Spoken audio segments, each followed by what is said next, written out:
Hi, this is Anna Imagination with the Healing Garden, and thank you so much for joining me today. I am a philosopher, psychologist, and sociologist of 30 years if you are new to my channel. I just got off of a meeting. I am actually beginning a collection of interviews that I'm starting to proceed with. It's a combination of networking and interviews. The purpose of my interviews is basically to open my own mind, to keep myself in a student point of view. That way, I keep learning. It's also to learn, expand my own information and to collect their information to add it to my perspective. Imagine that every perspective in the world is a piece of a puzzle, is a puzzle piece. And you can sit down and study and max out your own education. And maybe you get 5, maybe 10 different puzzle pieces, but at the end of the day, you still only have a handful of puzzle pieces. And if you want to see the big picture, there is no box that you can just grab a box and look at the puzzle and go, oh, there it is. That's what I'm putting together. We don't have the box. We've lost the box of our puzzle. So in order to see what it is we're actually doing, you have to go out of your way and quite literally collect other people's puzzle pieces, collect other people's opinions and perspectives so you can start piecing it all together to see what it is we're working with. I walked into mental health about 20 years ago. There was an evolutional process that I underwent when it came to my own mental health. The first one was the agenda, get me the fuck out. And that was my goal was to just get away from my abusers. And then it got to a point where my second agenda turned into I wanted to heal. I wanted to be normal. And there is still a whole lot of hypothesis, a whole lot of argument out there about whether or not being normal is something that we should aspire to. And I'm going to take a minute to explain this and break it down because it's something that every person who's experienced severe mental health desires. And if you don't, psychologists spend a lot of their time basically shaming this concept or dismissing it or invalidating this. But for somebody who's been through mental health and you know that you are abnormal and you desire to be normal, arguing about whether or not normal should be something we desire is missing the point. When a person says that they want to be normal, what they're really saying is they want to be healthy. That's really it. They want to be so healthy that they can basically have a conversation with people without running into a trigger. They want to move through social situations without having to pause the situation so they can go deal with their traumatic breakdown. They want to see an event and go to an event without having to battle through a social anxiety from trauma. They don't want to be limited anymore. That's what being normal means, is they don't want any more limitations that are steeped in trauma and fear. That's what it means. So then when a professional comes along and says, being normal is overrated, they're missing the point. They are really missing the point. There needs to be more of an awareness that people aren't using the right words so that when we say the wrong words, people are starting to become sensitive to, is that really the word you're referring to? What are you really meaning behind those words? So when someone says that they want to be normal, it's really I want to live without trauma limitations. That's what it means. So my first agenda was get me the hell out of this place. The second was I want to be normal. I want to live a life without limitations. And then once I got to that point, I developed a new agenda. And the new agenda was I want to fix the world. It's a big agenda. I'm well aware of it. But I want to fix the world. And what I noticed right away when I stepped away from all of it, when I got my own living without any limitations anymore, I stepped back and I said, where is this thing messed up? And the first thing where it's messed up is the mindset of mental health. In the professional world, we originally began with a concept of one-on-one, where I'm going to hoard all of this psychological information from people and not allow them close to me. I'm going to hoard this data and I'm going to fuel my own private practice. I'm going to just give them cookie crumbs to get them through it, but not actually enable them. So it was very much literally a disabling approach to mental health where you baby step them through, but you're not actually helping them. You're keeping them mentally ill just enough to make sure they're paying your bills. And this is really the biggest problem is psychology is life management skills. This should be taught in schools. This should be taught to parents to pass down to children. And this concept that psychology is a banned practice for the common man, that God forbid the common man touch this because then we will lose our ability to pay our bills, is a problem. So I have always been huge on why aren't we teaching this in schools? Why aren't parents being taught this? So there's the big question, and I'm going to talk about cultivators for a minute here because this is really it. A cultivator is somebody, there's three categories of people. These are my own fictions that I made up to help explain this.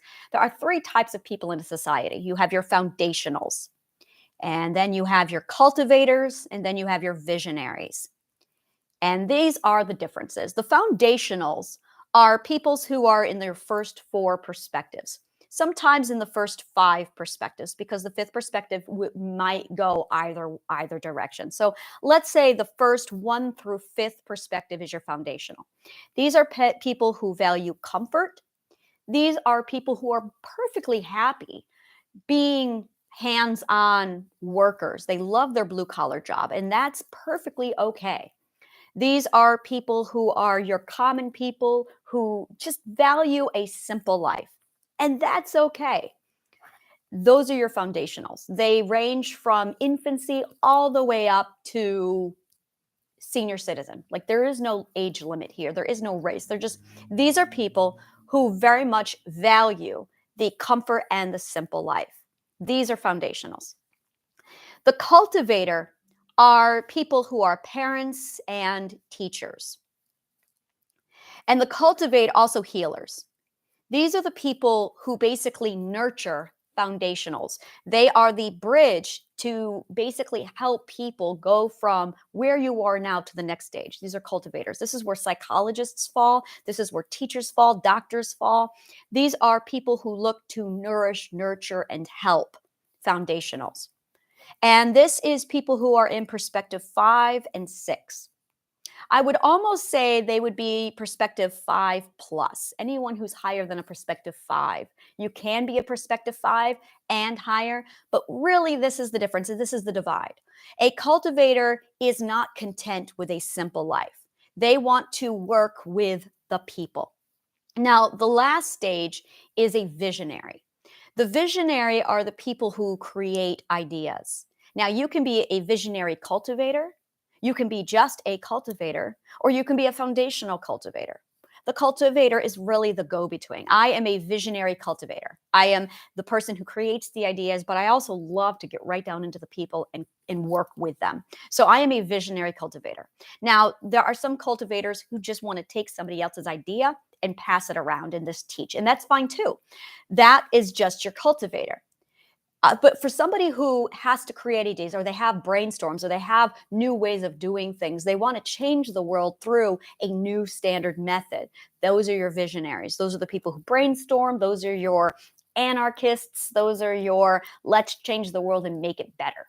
And they're the ones who come up with plans. Now, the visionaries can do one of two things. They can pass their ideas and plans on to cultivators, or they can join the cultivators and push this into motion themselves. So that's it right there, basically. Your visionaries, your cultivators, and your foundationals. So I got to this third stage. It was after my calling, after I got out, and then I healed and I wanted to be normal. I got to be normal. And then I got to that third stage of let's fix the world. And that's really where the visionary and the cultivator came on. So I created this massive plan, which is the healing garden. And that's where I put everything together, all of my tools and my resources, and I put this thing together. And now I started networking. So now I'm involved and I'm hands deep and I'm networking. I'm collecting data. I'm talking to people. I'm building my network. And it's a matter of trial and error to figure out how exactly this can get up off the ground and pushed forward into the right direction to help the most amount of people. Now, foundationals and cultivators, people who seek help are very much in the mindset there. Then there's two kinds of people. There's just give me the one-on-one, and I want that one-on-one, and it's how you learn, it's what you're needing, it's all of that. But really, there's a new concept that it's got to be a DIY. You've really got to be your own healer here. You've got to be your own getting out there and doing the work yourself. The problem is you need guidance because our parents clearly did not know what they were doing. So either your parents need to show you how this is done, a teacher needs to show you how it's done, or you need to know how it's done. And if you don't know how it's done, well, hence the chaos you're in, is because people don't know how it's done.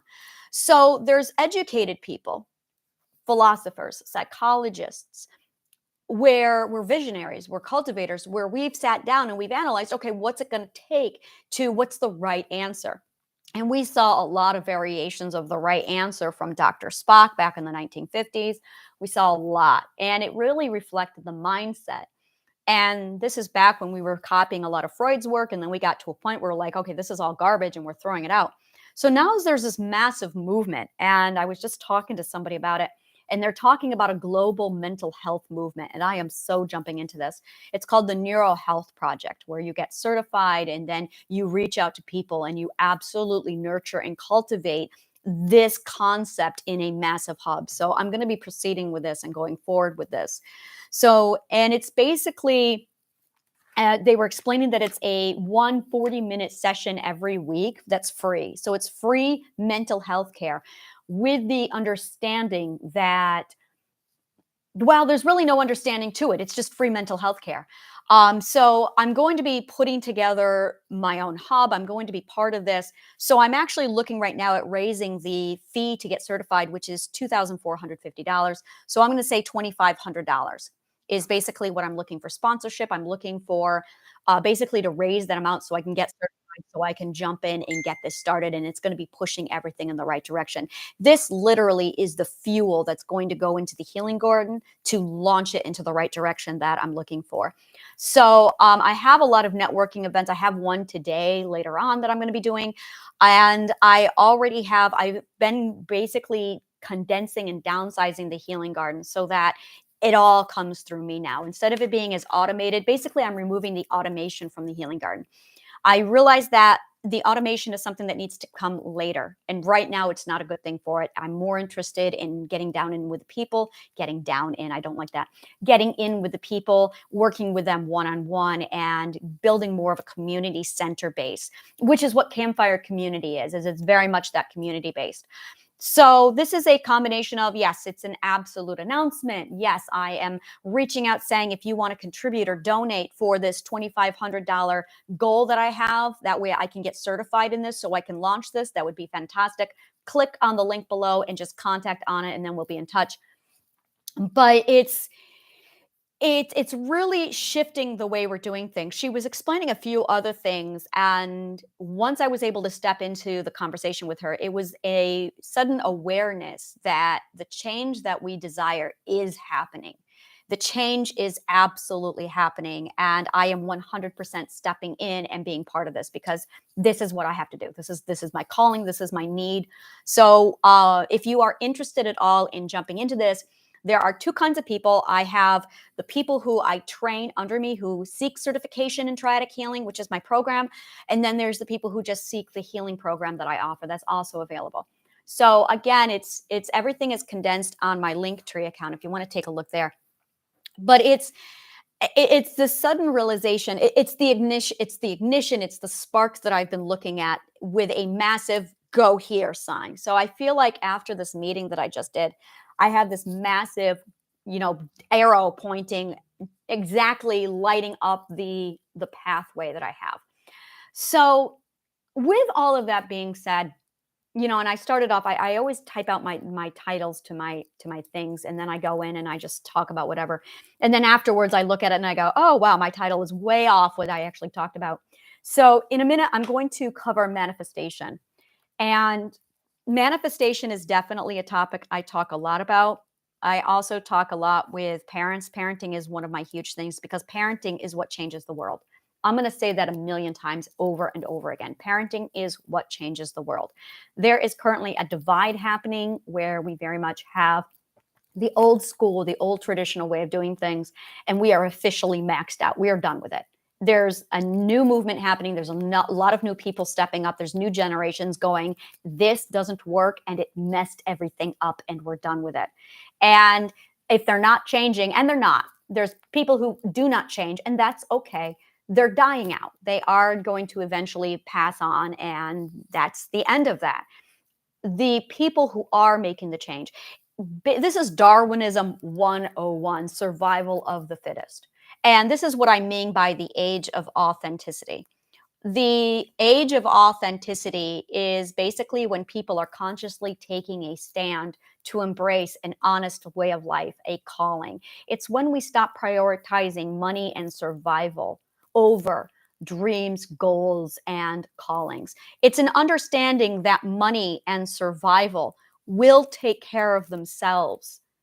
And that's bottom line. Money and survival will take care of itself, which is where it ties into manifestation. And I'm going to be breaking that down in a later video here shortly, how money and survival basically is one priority, but happiness is another priority.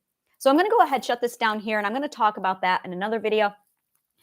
Join me at 5 o'clock today. I'm doing my podcast. This is not a conspiracy podcast, or this podcast is not conspiracy.